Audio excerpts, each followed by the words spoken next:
Buonasera a tutti. Io sono Leonardo Cerno, sono il presidente dell'Associazione degli ex migranti Valtorre Lusevera. Assieme al Centro di Ricerca Culturale di Lusevera abbiamo organizzato questo ciclo di incontri sul nostro dialetto e ringrazio Janos per essersi unito a noi questa sera e per tutto il lavoro che ha fatto sul nostro dialetto. Lascio subito la parola a lui e ringrazio Igor per il prezioso lavoro di traduzione che farà stasera e auguro una buona serata a tutti. Grazie per essere venuti.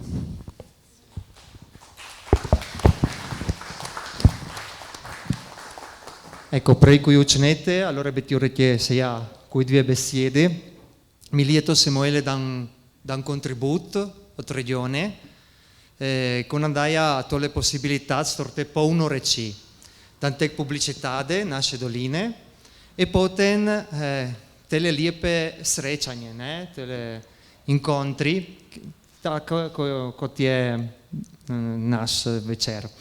Janos je dan star znanac, recimo, ne, to je že nekaj let, ki te hodiš klepar nas, v bistvu je živ moj tjatja, ne se na ordan, ki te se paršel nasledati, no se djav, ki te bedijo učnete, ne, to pot za ricercate, za raziscovate klepar nas. Ecco, buonasera a tutti, io sono Igor Cerno e ho introdotto dicendo che queste manifestazioni sono realizzate grazie al contributo della regione Friuli Venezia Giulia, che ha creduto in un progetto che è quello della valorizzazione della nostra cultura, anche di queste piccole valli del Torre. Così siamo riusciti a fare un po' di pubblicità, in particolare ai nostri musei, e a realizzare dei piccoli ma importantissimi eventi come quello di stasera e come quelli che continueranno per le prossime 2 settimane. Oggi con noi abbiamo una grande persona, un grande studioso, che è Janos, che ci onora con la sua presenza e ci onora anche per il fatto che ha avuto a cuore il nostro dialetto sloveno del Torre, venendo qui e spendendo tanto tempo per ricercare, e lui l'ha imparato, lo parla benissimo, come uno di noi, è veramente incredibile. Ecco, quindi vi ringrazio tutti per la presenza e nonostante il momento difficile di Covid, come ci è stato detto dalla regione, è importante continuare a fare queste cose nel massimo rispetto di tutte le regole, anche per sentirci comunità e per dare valore a quello che è quella che è la nostra cultura, la nostra parlata, il nostro dialetto sloveno e tutto quello che ci circonda. Quindi in questi giorni partecipiamo, perché ci saranno ancora, come avete visto, tanti incontri e tanti belli eventi, tanti bei momenti per stare insieme. Torej, in ćemo učnete, ćunte pustite besedo. Ja ti un leda, te ti che moren, tradužate par italijan, če ne bom znal, če sme pomate ti, e ko viš, timo so vse, revate storte. Bom, hvala lijepa Igor, hvala lijepa susje, ki ste prišli kle, enjele za poslušate, ko imam povedati, ja, ki si prišel od daleča, no nisi dan od vas, pero si studiral te dialet, za moj dottorato di ricerche si obrietu 10 paese, 10 vasi, kle v Terskih dolinah od Terra do Berginja, do Mažerol. E ću provati povedati kako to je v kontekstu slovenska jezika, kako to so diference tam med vasami med paese, kako nu chiacchieraio differente o jednako. Ma začnete betjev dati ne vem, en uvod v teorijo, o lingvistiko, kako to se dela. E ću chiacchierate potem po slovensko. Allora, sloveno standardno Igor, che obratiti, però za odsneti, betjev še reći no besedo ali dve tu po našem, po dialektu. Si betjev zahvaliti najprej sjoru Giannu Cadò od Tera, che nam je polno pomala. Siamo delali v kop polno tempa,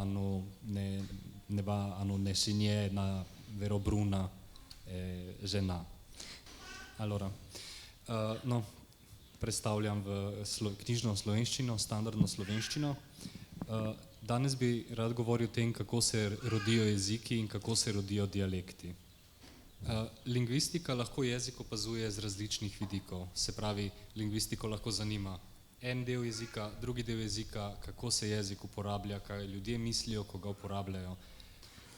S tem delom se ukvarja sociolingvistika, to se pravi, kako jezik funkcionira v družbi, kako se ljudje prilagajamo, zakaj enkrat spregovorimo na primer italijansko, drugič v narečju, s kom in v katerih položajih, kje. Tipolingvistika po drugi strani se zanima za splošne značilnosti jezikov. Recimo, ko se v šoli učimo slovnico, gramatiko, to je tipolingvistika. Je toliko časov pri glagolu, je toliko sklonov pri samostalniku. To pa velja tudi za narečja, recimo. Tipolingvistika se lahko ukvarja tudi z dialekti, naprimer zanima nas, kako se izgovarja en glas v različnih vaseh, no, in deloma sem se s tem ukvarjal tudi sam. Geneolingvistika pa se ukvarja med sorodnostnimi razmerji med jeziki. Torej, kako so jeziki med seboj povezani, kateri je starejši in kateri se je razvil iz katerega in bo za današnjo temo bistvenega pomena. Torej, kako določamo sorodnost med jeziki, kako sploh izhajamo iz tega. Najprej bi si ogledali nekaj osnovnih teorij, ki so stare že približno 150 let in so splošno rabljene, seveda so bile že nadgrajene, ampak to so nekako osnove, iz katerih se izhaja. Najbolj znan, pravzaprav prvi, ki je začel s tovrstnim razdeljevanjem jezikov, recimo, je bil August Schleicher, predstavnik tako imenovane mladogramatične šole, to so neogramatiči, ki je ugotovil, da so se nekateri jeziki, če so sorodni, morali razviti v času iz nekega skupnega jezika prednika. No in Schleicher je predlagal takole. Tako kot imamo drevo, iz katerega rastejo veje in se delijo vsaka v svojo smer, na takšen način se v nekem časovnem obdobju, v daljšem časovnem obdobju tudi razvijajo jeziki. Tako, in s tem oddaljevanjem ene od drugega s časoma postanejo tako zelo daleč eden drugega, da na videz skoraj da niso več niti podobni, niti sorodni, mogoče en drugemu nerazumljivi. Samo za ilustracijo, to ni treba brati, ker je zelo majhno in se vidi malo slabo. To na primer je tak poenostavljen prikaz drevesa romanskih jezikov, tistih, ki so se razvili iz vulgarne latinščine. Ja. Kot vidimo pri vrhu tukaj, se je najprej oddaljila sardščina, ki velja za en najbolj arhaičen romanski jezik. In potem imamo še 5 večjih, oziroma 4 do 5, tale je pod vprašajem, jezikovnih družin, tako imenovanih jezikovnih družin romanskih jezikov. Se pravi, so na zahodu iberoromanski jeziki, kastilščina ali španščina in pa portugalščina, pa že izumrla mozarabščina. Potem galoromanski jeziki, to so jeziki v glavnem Francije in njene okolice, imamo francoščino, okcitanščino, to je jezik trubadurjev, katalonščino in pa franko-provansalščino, ki se govori tudi kot manjšinski jezik v Republiki Italiji. Ja. In dalje retoromanščina, ta je vprašljiva, vanjo naj bi sodila furlanščina, to vprašanje se znanstveniki sicer čisto še ne strinjajo. Imamo italoromanščino, iz katere so nastali italijanski dialekti oziroma italijanski jezik in pa balkansko romanščino z romunščino, izumrlo dalmatščino in pa istriotščino. In tukaj vidimo, iz vulgarne latinščine je to potem, če gledamo razvoj, najprej en areal, drugi, tretji in tako dalje, in iz teh so se kasneje razvili še drugi jeziki. Ne vemo, kako točno so zveneli ti predniki, lahko si približno predstavljamo, ampak jih znamo pa rekonstruirati, vemo, da so bili že drugačni od vulgarne latinščine, ampak ne pa še ti jeziki, kot jih vidimo spodaj. Tukaj treba poudariti še eno stvar. Ko govorimo o jeziku, ne mislimo nujno standardnega jezika. Mislimo vse variante nekega jezika, ki so po značilnostih svojih, ki po domače rečeno spadajo skupaj in se razlikujejo od drugih.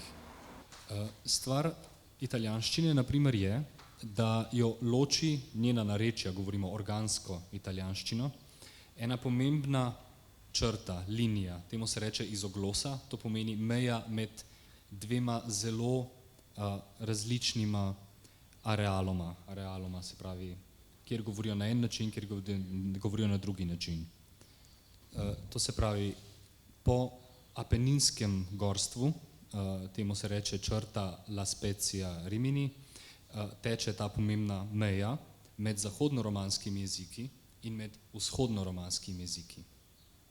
Italijanščina se govori na celem območju Italije, to se lahko strinjamo, ampak hkrati pa vidimo, da lahko en standardni jezik, en knjižni jezik povezuje zelo različne variante v naravi, po domače rečeno, organske oblike narečja. V Milanu recimo govorijo zelo drugače kot v Toskani in zelo drugače kot na Siciliji.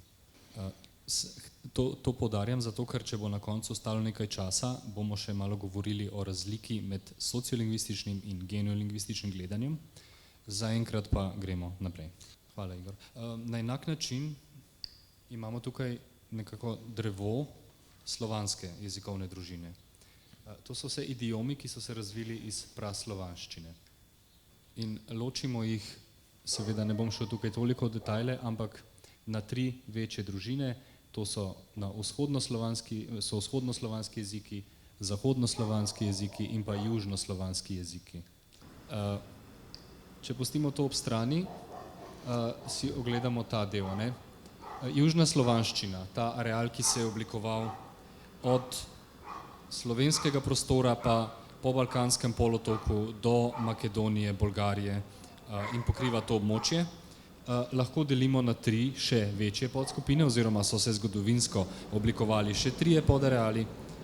Na vzhodu bolgarščina in makedonščina in pa najstarejši zapisani slovanski jezik, stara cerkvena slovanščina, ki je izumrl.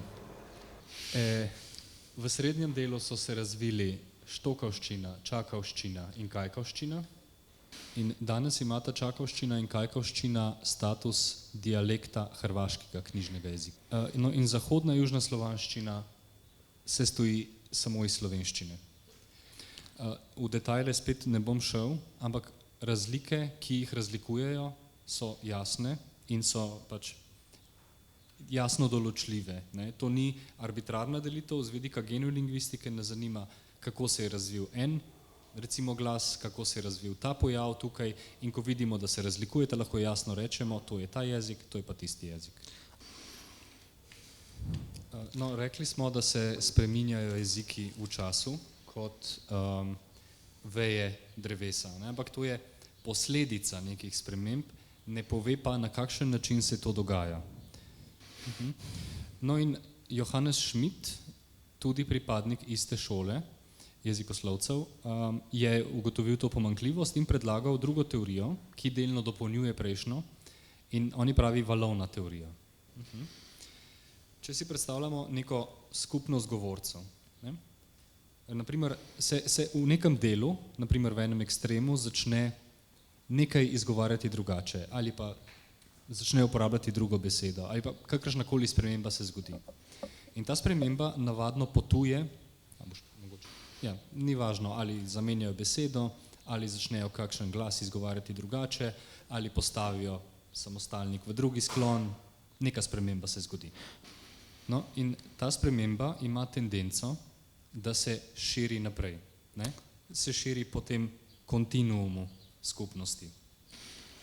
In Johannes Schmidt je rekel prav to, če vržemo kamen v vodo, voda valovi, Na začetku so valovi intenzivni, potem pa potujejo če dalje bolj počasi in na neki točki odnehajo. Se pravi, ko se nekje začne ta sprememba, se širi med govorci, ampak sčasoma odneha in ne doseže druge točke.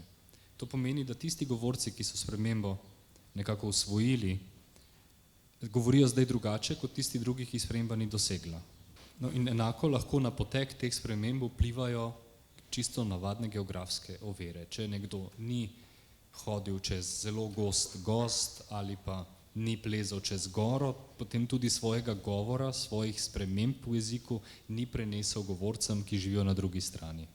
In za primer si bomo gledali nekaj skupnih značilnosti rezijanskega in terskega narečja, ker vedno si pravijo, da rezijanščina je nekaj zelo, zelo posebnega, ne? Ampak iz tega, da imajo skupne jezikovne značilnosti, ki jih magari druga slovenska narečja ali pa sploh drugi slovanski jeziki nimajo, iz tega lahko inverzno sklepamo, da so bili vendarle v stiku. Naprimer, v primeru glagola biti, no, v terskem narečju bi to bilo bete, v rezijanščini bet, se zgodi to, da se druga oseba posploši na prvo osebo.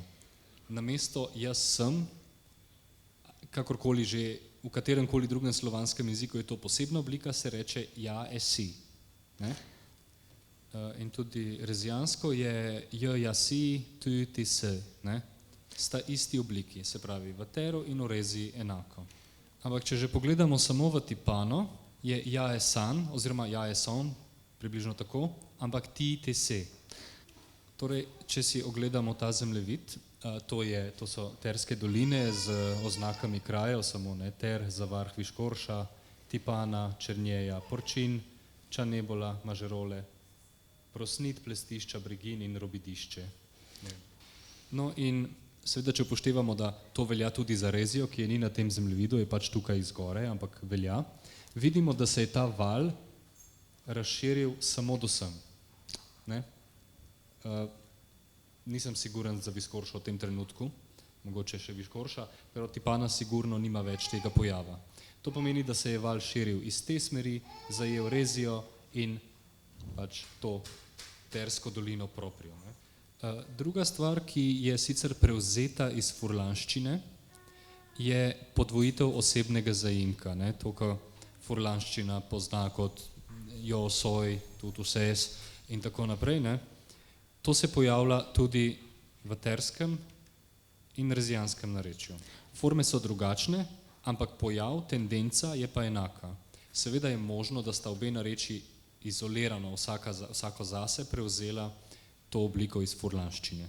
Ampak v vsakem primeru lahko pa tudi tukaj določimo, dokot je šla ta meja, ker se v Plestiščah in v Porčinju zagotovo več ne pojavlja in vzhodno od tam tudi ne. Tako, še ena reč, dvojina se je pri glagolih izgubila. Se pravi, če imamo tudi v italijanščini ednino in množino, pozna slovenščina in samo slovenščina in lužiška srbščina, to je zahodnoslovanski jezik, poznata tudi dvojino za dve osebi, dve stvari. No, dvojina se je izgubila samo pri glagolih tukaj, še vedno je, per esempio, una lipa, 3 lipe, però 2 lipe, ne? Je ena druga forma. Però originalne oblike druge osebe dvojine so se posplošile kot druga oseba množine. Vi je delata, vi vedilata, je voi lavorate. Sì. Originalne oblike druge osebe množine pa se uporabljajo za vikanje. Vi je delate, anu vi delate, lei lavora. Lei signora lavora. In kako vemo, da je to starejša oblika? Zato, ker je ta distribucija, ta proti te kot končnice, zapisana striktno kot dvojina proti množina že v starocrkvenoslovanskih besedilih in se je rabila, ko je bila dvojina še živa, v vseh drugih slovanskih jezikih. In tudi v tem primeru recimo vidimo, to je skupna rezijansko-terska značilnost, ta seže pa precej daleč. No, ampak te jezikovne spremembe, ki sem jih tukaj opisoval, ne, to so seveda spremembe v času. Nekoč je bilo drugače, kot je danes. Vmes je pa potekal nek postopek. In kar opazujemo danes, je stanje, kot ga pač zapišemo, preberemo, kakorkoli, in ga primerjamo z nekim drugim starejšim stanjem. Se pravi, kar pa pač lahko delamo, da primerjamo današnje stanje v nekem narečju s starejšim stanjem, kot ga poznamo, ali iz starejših tekstov, ali iz drugih narečij oziroma tudi drugih jezikov, in ga lahko pač rekonstruiramo. Tudi če niso podobni, recimo ruščina nam marsikaj lahko pove o praslovanskem naglasu. Kar sem zdaj opisoval, so pa vse morfološke ali sintaktične spremembe. In kot smo videli, pri reduplikaciji osebnega zaimka, naprimer, se sintaktične morfološke zadeve lahko zelo hitro prevzemajo iz drugih jezikov, zelo hitro se lahko spreminjajo. Zato nam lahko samo do neke mere povejo, da nek stik je obstajal, dve jezikovni skupnosti sta bili v dovolj velikem stiku, da sta si delili to zadevo, hkrati pa niso zelo zanesljive. No, in s tem pridemo pa do v bistvu temeljne ugotovitve šole mladogramatikov. To je August Leskin, znan tudi po tem, no, da je bil učitelj Jana Baudouina de Courteneja, ki je tudi tukaj raziskoval. No, ker njegova ugotovitev, ki jo je strnil v tem nemškem stavku, die Lautgesetze kennen keine Ausnahmen, pomeni pa to, da jezikovne spremembe so najbolj regularne na nivoju fonetike. In prevod tega je: glasovne spremembe ne poznajo imen. Il cambiamento del suono è senza eccezioni. In to je temelj, čisti temelj primerjalnega jezikoslovja, se pravi geneolingvistike. Namreč, če se en glas začne izgovarjati drugače, se začne izgovarjati drugače ne glede na gramatično okolje, ne glede na besedo, ne more se zgoditi, da se v eni besedi spremeni, v drugi pa ne. To pomeni, da je odvisno samo od tega, kateri drugi glasovi so še v njegovi okolici. To lahko vpliva, ampak ostalo pa ne. In te zadeve se formulirajo kot glasovni zakoni. To pomeni, glas A se spremeni v glas B, kadar je naprimer pred njim ali za njim glas C. En tak primer je naprimer v terskem narečju se namesto je ta glas izgovarja lahko kot i. Če je za njim onemel kakšen glas, naprimer snijeh, pero to ni snija, ne snijeja. Ne? Če je bil vmes glas, ki je odpadel, se je ta začel izgovarjati kot i. Bolj natančno, bil je g tam včasih in je onemel. In ta onemitev je pa sprožila premik. Zdaj sem sicer nekoliko preskočil, se bom vrnil še k temu g. Naslov ni več pravilen, tole je malo napačno, ne ozirajte se. La Gorgia Toscana, a je to znan pojav? Je že kdo kdaj slišal o tem? No, io chiedo se qualcuno ha mai sentito nominare questo termine, la Gorgia Toscana. Che è la C aspirata della Toscana, come si dice, Hasa. Ja, esattamente. To se pravi, če se glas k, ne zapisan s c, ampak izgovori se k, la casa, znajde med dvema vokaloma, v toskanščini postane h. Tako, ne, la casa, identificare, pa ta znani primer, ne, una hohahola, hon la hanuča. Ampak, smo rekli, morajo biti pa izpolnjeni pogoji, se pravi, stati mora med dvema samoglasnikoma. Ker če rečemo pa a casa in se ta k podvoji zaradi stika, ne, a casa, se pa ne spremeni, ostane a casa, ne a haza. Se pravi, izpolnjen mora biti pogoj in če je izpolnjen pogoj, do spremembe vedno pride, če pogoj ni izpolnjen, ni nujno. No in drugi primer je onemitev g v prav tem narečju. Se pravi, stari g in mimogrede ta zvezdica tukaj je standardna oznaka za to, da je glas rekonstruiran. Se pravi, iz teh in teh indikacij sklepamo, da je tam ta glas bil, zaščitimo se pa zvezdico. To se pravi, G onemi v vseh nekončnih položajih, razen če je pred njim Z ali Ž. Recimo, iz praslovansko noga je nastalo tersko noa, že v plestiščih imamo noha in slovensko standardno noga. Gnoj, nuj v plestiščah, gnuj in slovensko standardno gnoj.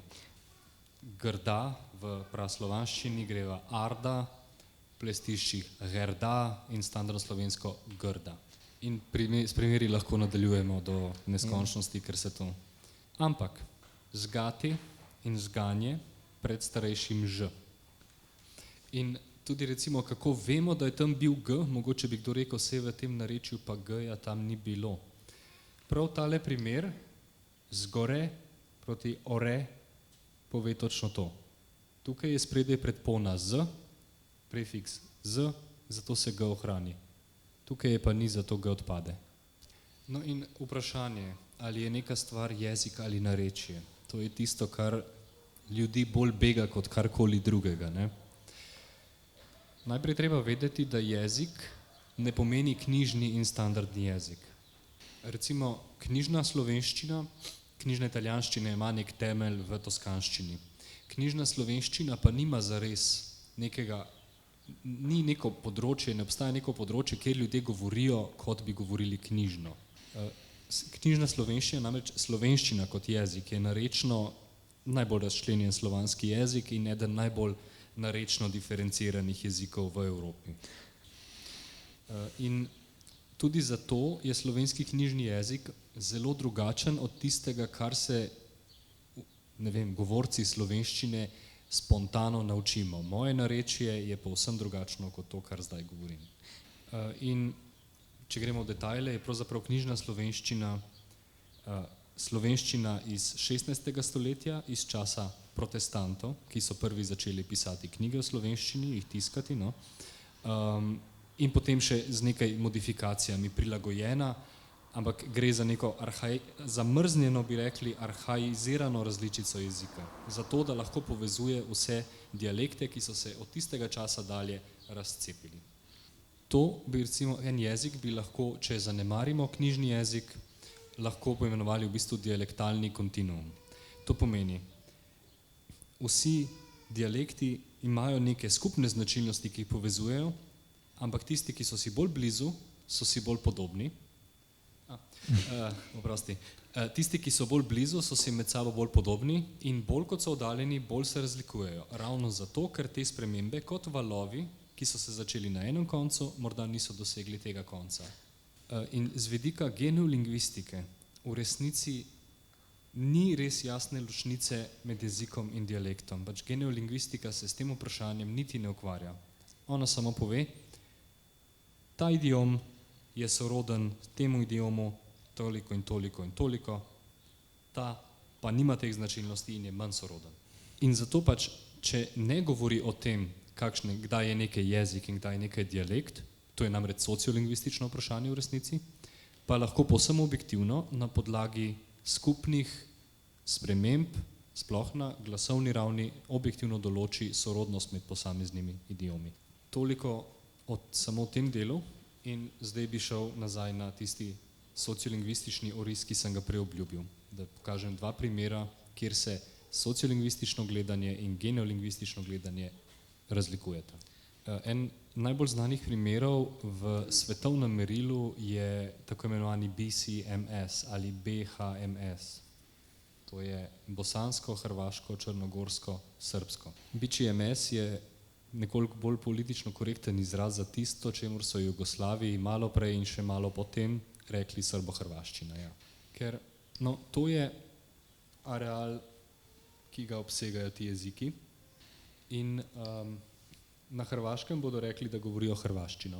V Srbiji srbsko, v Črni gori črnogorsko, že tam so problemi, ali je to v bistvu srbščina ali črnogorščina, ker vsi je ne priznavajo. Če pa preidemo na problem Bosne in Hercegovine, potem se pa v tem delu govori srbsko, v tem delu se govori nekje bosansko, nekje se kregajo ali govorijo eno ali drugo, v tem delu pa hrvaško.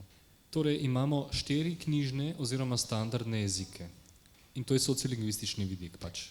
Ker dejansko ljudje, ki tam živijo, trdijo, da uporabljajo, ne vem, srbščino z nekimi prvinami hrvaščine, ampak še zmeraj srbščino, na drugi strani meje takoj na hrvaškem isti govor, pa je to hrvaščina. In ker, kot sem prej na začetku omenil, se je osrednja južna slovanščina razvila v 3 večje idiome. To so štokovščina, kajkovščina, čakovščina. No, vsi ti 4 knjižni jeziki pa so za svojo osnovo vzeli štokovščino. To je pa zemljevid teh hrvaških in srbskih, mislim, štokovskih, kajkovskih in čakovskih idiomov v 16. stoletju.